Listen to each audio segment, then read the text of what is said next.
Aleluia. Glória a Deus. Que Deus abençoe todos os nossos irmãos visitantes, né? Que estão aqui nos ajudando. Nosso baterista. Aleluia. Nosso filmador. Seja bem-vindo. Minha cunhada. Seja bem-vinda.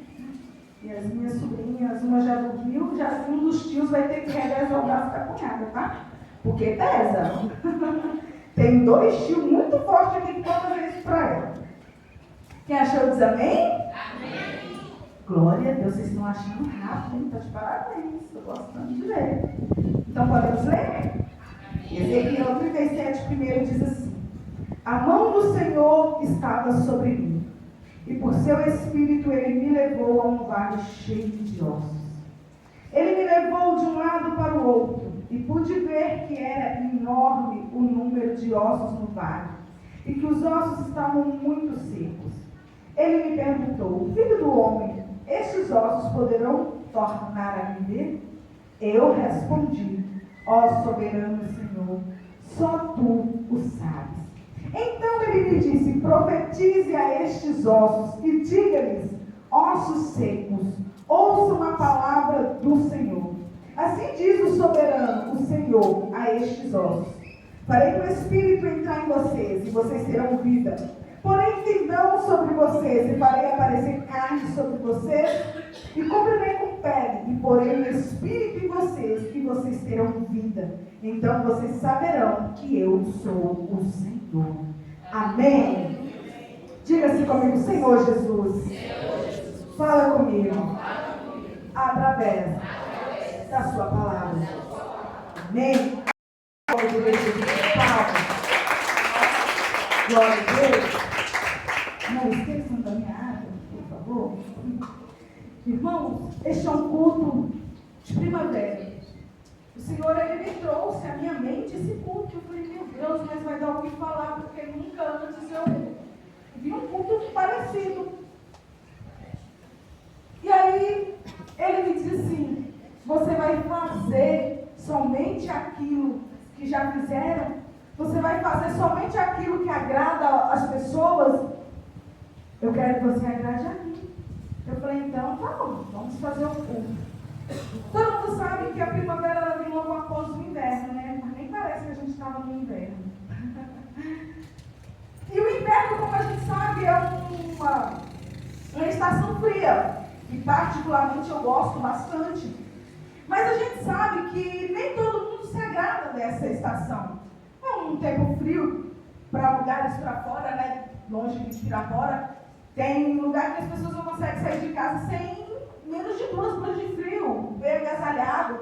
É quando, né, as flores a gente não vê elas, fica um clima cinza, sabe? Sem muita vida, sem muita alegria. E logo depois que acaba, vem o quê? A primavera, o desabrochar de muitas flores, flores que você nem tinha visto, até tinha se esquecido que tinha no seu quintal, você começa a ver, porque depois daquele inverno, daquele tempo cinza, frio e ruim para alguns, chegou um tempo colorido, um tempo cheiroso, um tempo onde parece que está tudo mais bonito. E o Senhor, Ele me levou nessa palavra, porque é tempo de vida. O Senhor, Ele quer que nós declaramos nessa noite, que nós profetizamos sobre a vida da igreja. Um tempo de vida, um tempo de esperança para aqueles que estão desesperançados, para aqueles que não têm mais vontade de sonhar, não têm mais vontade de viver. Certa vez o Senhor levou Ezequiel em espírito, entenda. Eu imagino que foi como uma visão. O Senhor mostrou de repente para ele um lugar, um vale, cheio de ossos, cheio de pessoas que tinham, né, falecido. E o que é um vale? Vale é um lugar que se forma através ali de um rio que esteve antes, uma geleira, algo parecido. O vale, vamos supor, vem cá, eu gosto de trabalhar com um exemplo. Eu já pedi o pastor para comprar um projetor para eu mostrar para vocês, sabe? Que parece que assim entendem melhor. Aqui, um vale é tipo isso. Isso aqui que está no meio, entre nós duas, seria um vale. Que dos dois lados existem montanhas ou colinas, algo da mesma altura, e no meio tem um buraco. Pode sentar, muito obrigada. E ali tinha um monte de ossos. Jogaram ossos, e os ossos estavam secos, ou seja, fazia tempo que tinham morrido, fazia tempo que não tinha mais vida ali. Imagina só Ezequiel no meio daquela ossada toda, olhando de um lado para o outro, e a Bíblia fala que era grande, era muitos ossos, era um exército. E ali o Senhor, ele pergunta para Ezequiel: meu filho, pode reviver esses ossos? Sabe, é como se Deus, ele pegasse alguém aqui em espírito e levasse ali no cemitério e dissesse: olha para um lado e para o outro, você vai olhar, você vai ter gente enterrada demais. Gente que foi enterrada hoje, gente que foi enterrada hoje, foi enterrada há 20, 35 anos. E Deus, ele pergunta para você: podem voltar a viver? Conhecer o poder do nosso Deus? Claramente, rapidamente, eu diria, claro que pode. Mas só que o que me chama a atenção neste texto, nessa história, é que Ezequiel lhe diz: Senhor, o Senhor sabe. Sabe por quê? Porque a vontade dele é boa e perfeita e agradável. É Ele que sabe o que vai ser bom e o que não vai ser para a sua ou para a minha vida. Pois bem, o Senhor, ele fala para Ezequiel: olha, profetiza. Diga, profetiza sobre esses ossos o fôlego de vida, Ezequiel. Profetiza tendões. E eu vou explicar por que logo tendão. A gente acha que às vezes a parte mais principal do corpo seria, sei lá, o sangue, não sei. Mas aí lá fui eu pesquisar, porque eu sou dessas, eu fico lendo linha por linha da palavra e pesquisando, querendo saber, perguntando para o Espírito Santo o que ele quer me dizer ali naquele momento. E os tendões, gente, tem uma importância tão grande. Tão grande. Sabia que você não conseguiria ficar de pé se você não tivesse tendões? Sabia que você não conseguiria deitar e se levantar se você não tivesse tendões? Eu não sabia. Pasmem. Você não conseguiria virar um copo de água na sua boca. Por quê? O seu cérebro manda um sinal, o seu músculo reage e te dá o que? Força, ligamento. É como se fosse uma cola pelo seu corpo inteiro, sabe? Que ligasse o quebra-cabeça. E no momento que Ezequiel está profetizando: olha, venham tendões, apareça carne, apareça pele. No momento que eu imagino Ezequiel cheio da unção, sabe? Só um manto, fogo, lá no meio daquele monte de osso e profetizando, e no meio desse manto, desse mistério, estava acontecendo alguma coisa. Ezequiel começa a escutar um reboliço, um barulho. Imagina, gente, o que é de crente que não ia correr nessa hora. Imagina, você está no meio, não é nem de morto qualquer, não, é dos ossos mesmo. Não tinha esperança nenhuma de vida, não. Quando o Senhor, ele ressuscitou Lázaro, tinha 4 dias. Mas nessa ocasião aqui, nessa visão de Ezequiel, irmãos, o osso já estava seco. Já tinha muito tempo. E Ezequiel, ele começa a escutar um barulho, sabe? A palavra do Senhor fala como se fosse de chocalho. Às vezes está acontecendo isso na minha ou na sua vida. Você tem até profetizado, agora que você se levantou, ergueu as suas mãos, tem profetizado dentro da sua casa, parece que as coisas começam a piorar. Um reboliço tem acontecido, você vai dizer: pastor, eu não estou entendendo. Depois que eu aceitei Jesus, depois que eu comecei a orar de madrugada, depois que eu reconciliei, depois que eu voltei, pastor, depois que eu comecei a ler a Bíblia, eu tenho escutado umas coisas estranhas dentro da minha casa.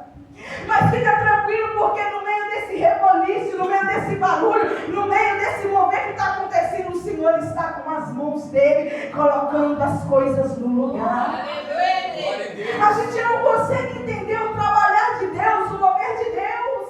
Sabe, a matemática dele é diferente da nossa. Quando parece que está dando errado, é aí que está dando certo, porque ele está no comando. E com certeza, na maioria das vezes, a gente não consegue entender o trabalhar dele. Glória a Deus. E começou, sabe, a juntar osso com osso e formou-se um exército. Já tinha carne, já tinha pele, já eram corpos, vamos dizer assim. Porém, eram corpos vazios de vida, vazios de espírito, do fôlego de vida. Não tinha. Tinha muita gente, mas porém estavam mortos. Na hora que eu estava lendo essa palavra, o Senhor, ele disse ao meu coração: minha filha, olha para a minha casa, olha para a minha igreja. Às vezes você olha para aquela pessoa sentada a sua cadeira. Às vezes com o braço aqui, ó, sustentando o pescoço, a cabeça. Você olha dentro do olhar das pessoas, já não tem aquele brilho da vida. Sabe, filha, quando você chega na igreja e vê aquela irmã, aquele irmão, aquele meu filho, aquela minha filha sentada e mal se levanta quando o pastor pede. Essa pessoa, filha, já perdeu a esperança da vida.